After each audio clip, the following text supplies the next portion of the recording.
G20 देशों के शिखर सम्मेलन में शामिल होने के लिए दिल्ली आए कई नेता महात्मा गांधी को श्रद्धांजलि देने के लिए रविवार को राजघाट पहुंचे। रविवार की सुबह रुक रुक कर बारिश हो रही थी। इसके बाद भी संयुक्त राष्ट्र के महासचिव एंटोनियो गुटेरेस, बांग्लादेश की प्रधानमंत्री शेख हसीना और कई अन्य नेता राजघाट पर नजर आए।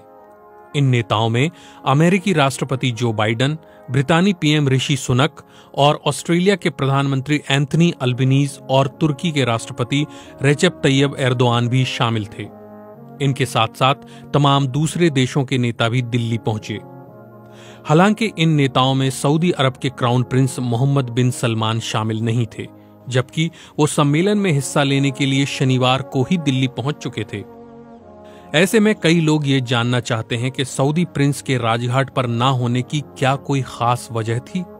जानकारों का कहना है कि राजघाट पर प्रिंस मोहम्मद के ना होने का कारण महात्मा गांधी के प्रति किसी भी तरह का अनादर नहीं, बल्कि उनकी सल्फी विचारधारा हो सकती है।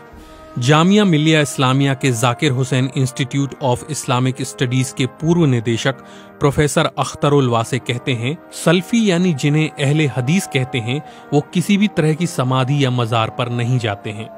इस्लामिक स्कॉलर जफरुल इस्लाम खान बताते हैं कि उनके यानी सल्फी विचारधारा को मानने वालों के यहाँ तो कब्र को पक्का बनाना तक गलत है।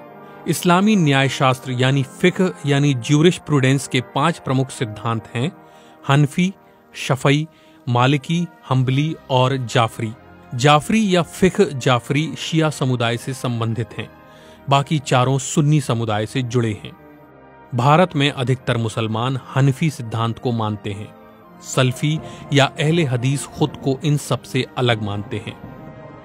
उनका मानना है कि ये सभी विचारधाराएं इस्लाम के आखिरी पैगंबर मोहम्मद की मौत के सदियों बाद वजूद में आई हैं और ये इस्लाम को लेकर अलग अलग इमामों की व्याख्याएं हैं। इसलिए इनमें बहुत सी वैसी बातें शामिल हो गई होंगी जो पैगंबर मोहम्मद के जीवन से अलग होंगी। अहले हदीस सिर्फ इस्लाम के पवित्र ग्रंथ कुरान और हदीस के अनुसार इस्लाम को मानते हैं। हदीस से आशय पैगंबर मोहम्मद की कही गई बातें और अलग अलग समय में रसूल ने जिन कामों को अंजाम दिया उन पर आधारित संग्रह हैं। जफरुल इस्लाम कहते हैं कि 19वीं सदी में जब भारत में वहाबियत यानी अहले हदीस या सल्फी विचारधारा का प्रसार होने लगा तो ब्रितानियों ने उसे गैर मुकल्लिद भी बुलाया, यानी वो जो किसी का अनुसरण नहीं करते हैं। प्रोफेसर अख्तरुल वासे कहते हैं, किसी तरह की घटनाओं से जुड़ी 3 जगहों पर जाना ही वो मुनासिब समझते हैं: मस्जिदुल हराम यानी काबा, मस्जिदुल नबवी और मस्जिदुल अक्सा। सऊदी अरब के मक्का में स्थित काबा का निर्माण इस्लाम के पैगंबर इब्राहिम से जोड़कर देखा जाता है, जबकि मदीना में मौजूद मस्जिदुल नबवी में पैगंबर मोहम्मद की कब्र है। मस्जिद अक्सा यरूशलेम में है और मुसलमान ये मानते हैं कि पैगंबर यहीं से अपने जीवन काल में जन्नत को गए थे। मदीना में मौजूद पैगंबर मोहम्मद की कब्र को भी पक्का नहीं किया गया है और चारों तरफ से घेर दिया गया। मक्का और मदीना में रसूल के परिवार के लोगों और साथियों की कब्रों तक को मिटा दिया गया है, क्योंकि सल्फी विचारधारा में इस पर सख्ती से मनाही है। प्रोफेसर वासे कहते हैं कि आपने गौर किया होगा कि तुर्की के राष्ट्रपति रेचेप तैयब एर्दोआन राजघाट गए थे। वो हनफी विचारधारा से ताल्लुक रखते हैं। अरब मुल्कों और इस्लामिक देशों के बीच तनाव और प्रतिस्पर्धा की बड़ी वजहों में एक वजह अलग अलग देशों में इस्लाम की अलग अलग विचारधाराओं के अपनाने की भी रही है।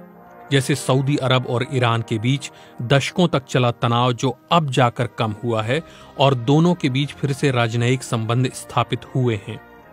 इस्लामिक जानकारों का कहना है कि मुसलमान होने के लिए जरूरी है एकेश्वरवाद, रसूल के इस्लाम के आखिरी पैगंबर होने पर यकीन और मृत्यु के बाद जीवन। इन तीनों में किसी तरह का मतभेद नहीं है। फिर रसूल और उनके साथियों की मौत के बाद एक समय आया जब अलग अलग इमामों ने धार्मिक पुस्तकों और घटनाओं की व्याख्या अपने अपने ढंग से की। इन व्याख्याओं में भौगोलिक स्थितियां और दूसरी तरह के कारण शामिल थे। इन्हीं से मतभेदों की शुरुआत भी हुई। हालांकि इस मामले में भी शियाओं और सुन्नियों के मतभेद की एक लंबी कहानी है।